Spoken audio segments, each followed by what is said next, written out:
जेव्हा नुकसान झालं त्यावेळेस आम्ही सगळे नियम बाजूला ठेवले। यापूर्वी NDRFच्या नियमानुसार शेतकऱ्यांना मदत दिली जायची, पण आपण NDRFचे नियम बाजूला टाकले। 2 हेक्टरची 3 हेक्टर केली, NDRFच्या दुप्पट पैसे दिले, गोगलगाईने झालेलं नुकसान भरून दिलं, सातत्याने पावसाने होणारं नुकसान पहिलं दिलं जात नव्हतं। आपल्या महायुतीच्या आपल्या शेतकऱ्यांच्या सरकारने ते देणं सुरू केलं। शेतकऱ्यांना मार्गदर्शन होईल असे अनेक उपक्रम या ठिकाणी आपण राबवले आहेत।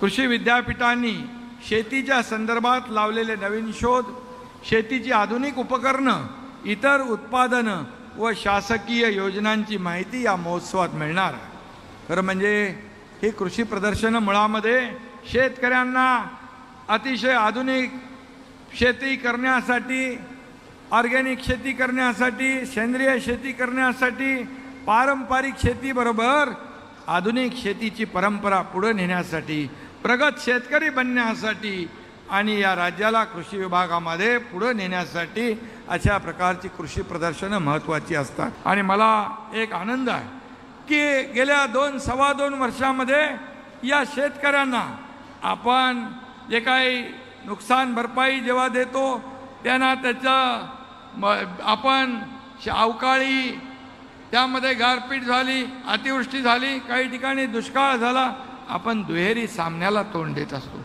हे आपलं राज्य एकीकडे भरपूर पाऊस पडतोय तर कधी एकीकडे दुष्काळ होतोय, असं दुहेरी संकट जे आहे त्याला आपला बळीराजा एक तोंड देत असतो। आणि म्हणून जेव्हा नुकसान झालं त्यावेळेस आम्ही सगळे नियम बाजूला ठेवले।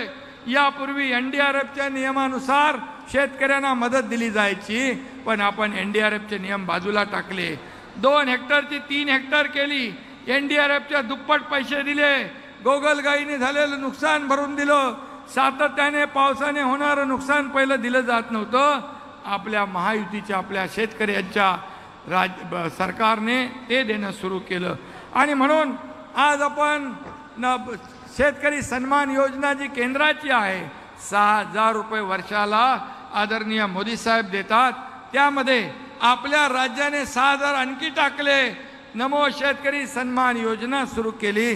आता शेतकऱ्याला 12,000 रुपये वर्षाला देण्याचा निर्णय आपण घेतला। 1 रुपयामध्ये पीक विमा योजना देणारे पहिलं राज्य है। शिवराज जी, हम 1 रुपया में पीक विमा देते हैं। 6,000 मोदी जी ने जो शुरू किए उसमें 6,000 और हम डाल रहे हैं, और इसलिए किसानों को जितना हम दे सकते उतना देने की कोशिश हम करते हैं, क्योंकि ये अन्नदाता है, ये माँ बाप हमारा ये खेती करता है, इसलिए हम खाते हैं, नहीं तो क्या कर सकते। और आणि म्हणून शेती यामध्ये किसान सन्मान निधीतून केंद्र आणि राज्याचे 36,000 कोटी रुपये आपण दिलेले आहे। 44,000 कोटींच्या योजना शेतकऱ्यांच्या समृद्धीसाठी आपण राबवतोय। आणि म्हणून मी आपल्याला सांगतो, विरोधक म्हणतात शेतकऱ्यांना काय दिलं, शेतकऱ्यांना काय दिलं, शेतकऱ्यांना दिलेलं जे आम्ही कधी काढत नाही, परंतु आज शेतकऱ्यांच्या पाठीशी उभं राहण्याची आवश्यकता है। मैं इसलिए आपको कहा है कि महाराष्ट्र में प्याज का मामला बहुत थोड़ा गंभीर है। प्याज का है, दूध का है, दूध पाउडर का है, सोयाबीन का है और कपास का है। और इसलिए सोयाबीन और कपास और प्याज, इसमें केंद्र सरकार की मदद की ज़रूरत हमें है। दूध पाउडर में हमें केंद्र सरकार की मदद की ज़रूरत है। वो इंपोर्ट एक्सपोर्ट जो भी है, हमें केंद्र सरकार की मदद आवश्यक है। और इसलिए आपसे मेरी गुजारिश है कि ये जो सब मसले हमारे किसानों से लेकर रिलेटेड है, इसे हम सुलझाने की आवश्यकता है। और इसलिए मैं इतना ही कहूँगा, एक बैठक आप बुलाइए और उस बैठक में हमें बुलाइए। अमित भाई होंगे, अमित भाई को भी हम लोग बोलते हैं। आदरणीय प्रधानमंत्री जी से भी हम गुजारिश करेंगे की आमच्या शेतकऱ्यांच्या सोयाबीन कापसाला चांगला भाव मिळाला पाहिजे आणि या शेतकऱ्यांचं कल्याण झालं पाहिजे। आणि आज या ठिकाणी आपण धनंजय 5,000 रुपये 5,000 रुपये हेक्टरी सोयाबीनला आणि कापसाला देण्याचा निर्णय घेतोय। आणि 2 हेक्टर पर्यंत ती मर्यादा असेल आणि त्यामध्ये तुमचं ते पीक पाणी वगैरे आपण थोडं बाजूला ठेवतोय. 7/12 ज्याची नोंद आहे सोयाबीन कापसाची, त्याला हे पैसे देण्याचा निर्णय आपण आज घेतोय. आणि म्हणून आज या ठिकाणी शेतकऱ्यांसाठी हा खऱ्या अर्थाने, आणि त्याचबरोबर ज्या योजना शेतकऱ्यांसाठी आता आपण शेती पंपाने जे शेती करतात त्या शेतकऱ्यांना 7.5 HP हॉर्स पॉवरच्या पंपाचं वीज बिल देखील माफ करतोय. आणि म्हणून ते बिल माफ करत असताना विरोधक म्हणतात मागचं काय, पुढचं घेणार नाही तर मागचं काय घेणार, बरोबर ना. पुढचं येणारं बिल आम्ही घेत नाही तर मागचं काय घेणार.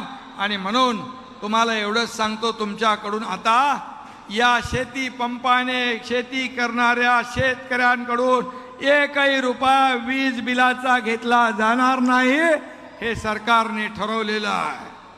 आणि त्याचबरोबर सोलर, आज दिवसा, मगाशी देवेंद्रजींनी सांगितलं, दिवसा आपल्याला वीज पाहिजे, ही देण्यासाठी सोलर आपण जे सौर ऊर्जेवर आपण पंप चालले पाहिजे, इकडे आपण चाललेलो आहे.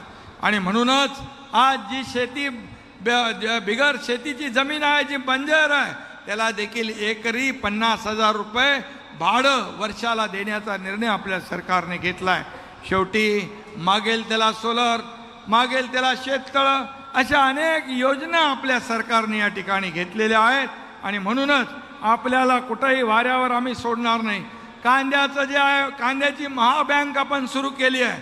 आज नाशिक, संभाजीनगर, सोलापुर ये शहर में कांदा महाबैंक हमारी सरकार ने शुरू की हुई है.